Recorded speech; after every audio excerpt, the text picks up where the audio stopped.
For the past 2 years, Jocko Fuel has been the only supplement I've consumed. It's helped me stay in shape now that my competitive career is finished. If you've been waiting to try Jocko, the wait is over. Jocko has now teamed with Walmart, bringing clean fuel to the entire nation. Jocko Fuel is loaded with all the good stuff and none of the bad. And I'm talking no added sugars, no artificial sweeteners, and absolutely no gray area or banned substances. Just pure, clean fuel to power your performances. Jocko Fuel is now available in Walmart nationwide. Products available at your local Walmart are Jocko Malt, ready to drink, Jocko Malt powder, and Jocko pre-workout. How convenient. Guys, the time is now. Consider trying some of my favorites like Jocko Go and Jocko Hydrate. You can even do it online. Use code CHAEL30 at JockoFuel.com or just stop by your local Walmart and get your hands on some Jocko ASAP. Don't wait, might not last. Fuel up with Jocko Fuel and crush your goals. Now there's no excuse for not having clean fuel. Guys, I want you to go get Jocko Fuel today at Walmart. Oh my gosh, there's this fight. It happened, it wasn't in America. It was actually a beautiful promotion. The production looked great. You guys might have seen it. This clip is going everywhere. I don't really like to get up a judge or a referee's ass, not by name. I enjoy the controversy. I enjoy people judging people because it's the most unfair thing in the world. And it creates controversy, which is the sole reason that we have that. It's the sole reason that sport has people judging other people. People go, why don't you take that away? And why don't you do this? And why don't you do this? Because we want the controversy. But nobody could ever say that. But that's the answer, just so you know. And I want it too. So I love to pick on judges, sure. What's more fun than that? You should have seen this and you should have seen that. And how did you miss this angle? Of course I love doing that, but not by name. Like, if I want to pick on the judges, I will do it in that term. The judges. Broad stroke. And I will just tell you one of the reasons for that. I used to like to pick on referees. I just thought it was part of the sport. I was a little kid and I started 8.5, 9 years old. That was just part of the sport. I'm at wrestling tournaments, the whistles are going off, and somebody's arguing with a referee, and then you go back over, and it was just part of the match. It was one of the most fun parts. Oh, how did you see that, ref? I mean, it actually helped the day to go by. Until I was at a tournament that was short referees, and I refereed.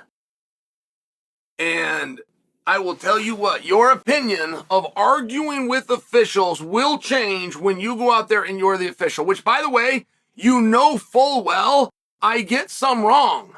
This is happening fast. Some of these are judgment calls. I've got to score that sport of wrestling. I got to score that. And now he's already on to another score. I got to score that. Well, I'm actually thinking about the first score. Did I get that right? He's on to a third score. Oh, the opponent's coming back.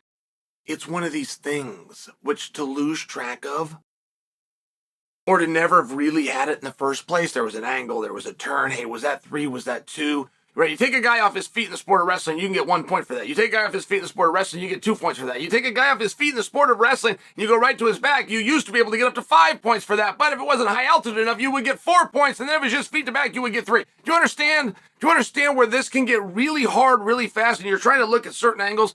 People are upset with you.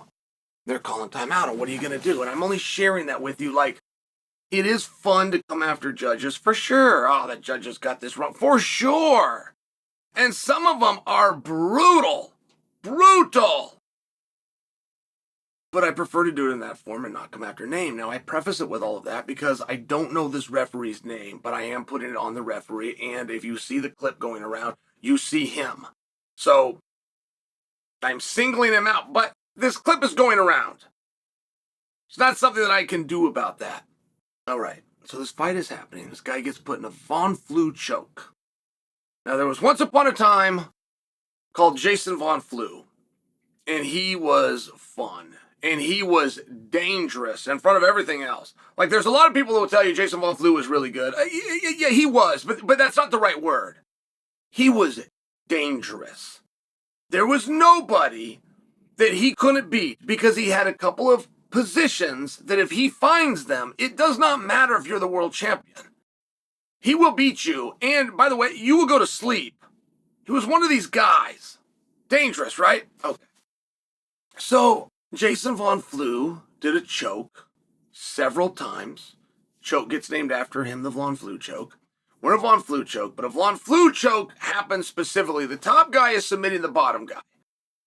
Not a lot of submissions that way. Right? Hoist Gracie showed us since 1993. It's generally the bottom guy that is looking for the submissions. The top guy is looking for the positions. Okay. So a top guy is doing it. You're going to miss that. If you don't know what you're looking for, you're going to miss that. And then, by the way, it's very subtle. It's extremely nonviolent. One thing about Jason Von Flue, he whip a whole bunch of people. He wouldn't hurt anybody. But I offer that again, you're not going to have tells. You're going to have to know what you're looking at. And it's also done, and most importantly, from side control. So they're in side control. The top guy is applying the Von Flue choke. The bottom guy has lost consciousness. And the referee missed it. All right. We could stop there. There's ways to get choked out when a ref knows you're getting choked out, or it's the process. There's also tricky ways to choke a guy.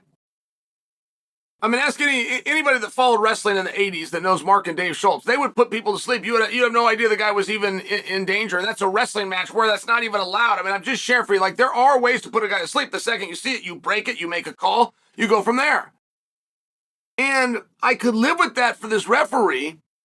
It wouldn't be great, but I could live with it. I wouldn't be making the piece right now, and this wouldn't be viral, but he's yelling at the bottom guy. So the bottom guy who is unconscious, the referee is yelling at him for activity.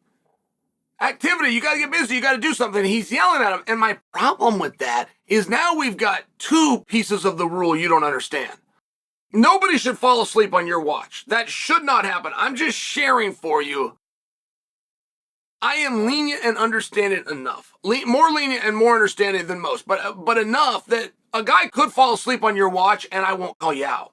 Now, nobody should fall asleep on your watch, but it could happen. And a Von Flue chop away doesn't look like much, and it's kind of tricky. It's done with the shoulder. It's not even done with the hands. Like, there's some stuff there. But there is not a scenario where the bottom guy for inactivity will get brought back up. That would be a scam. A bottom position sucks. You learn how to fight there because sometimes fighting sucks. You get put in a bottom position. But you don't want to be on bottom. It would be a gift if the ref would just bring you up. If you're into that kind of thing, you can watch sport where they do that, in boxing and kickboxing and things like this, right? It's an important part of MMA. Nobody wants to be there. There's a number of guys that are trying to sign you up to their gym for $45 a month, and they'll tell you you want to be there, and they'll show you what to do. And nobody wants to be on bottom. But that's relevant to the fact. Like, if you could go on bottom and just not do anything, and it's a way of punishment, they're going to bring you up. No, you want to be up. Are you understanding the concept? So there is not that would be a reward. If you're stuck on bottom, it would be a reward, particularly in side control. I've only seen one fight in my entire life that was brought to his feet when it was in side control. Who was that, by the way? Was that Andre Arlovsky, Roy Nelson? It was a Strikeforce fight, or Elite XC? Is that the one I'm thinking of? Side control, and the referee brought it up to the fight. I've never seen it in my life except that one time. So now you've got side control. You have a guy that's being choked. In fact, he's unconscious, but you have a referee yelling at the bottom guy for activity. If he's not active, what do you want to do with him? You can't put him on top. That's not the way the sport is played. You can't bring him up to his feet because it's a reward. So what do you want to do with him? Which is the very reason you don't warn bottom guys for activity. Referee is warning a guy that he shouldn't be talking to. And he's warning a guy, demonstrating he doesn't understand what's happening, while simultaneously the guy is unconscious. Now, I believe in baseball rules. 3 strikes and you're out. This is only 2. But make no mistake, we are keeping track.